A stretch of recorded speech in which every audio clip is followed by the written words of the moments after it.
Hi everyone, I'm Alicia and today I'm here with Nick from Studio Suite. Nick, how you doing today? Good, Alicia. How about you? I'm doing well, thank you.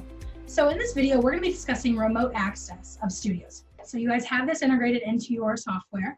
And I just want to ask you, how do users connect to Studio Suite when they're outside of the studio?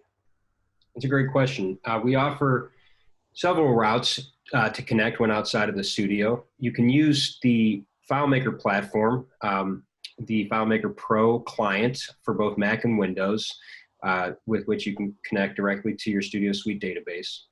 We also have the Web Direct technology through FileMaker, which allows you to use a web browser when you're outside of the office to access Studio Suite and all of its features. And finally, we have a version of Studio Suite Lite. This is an optional add-on. It allows you to use a web browser both on a desktop computer, but particularly on a mobile phone to perform essential tasks related to your Studio Suite workflow.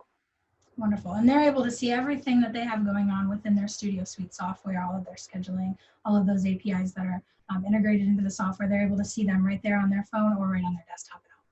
Yeah, absolutely. Especially with Studio Suite Lite, you can see every important aspect of your studio business at a glance. And with WebDirect, you have access to the full feature set of the Studio Suite database through your web browser.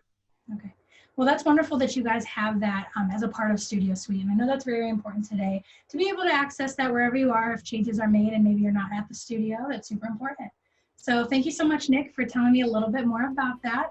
Absolutely. And to find out more about Studio Suite, you can contact them. You can call them at the number up on the screen, or you can visit them online at studiosuite.com. And don't forget to like, follow, and subscribe to them on social media.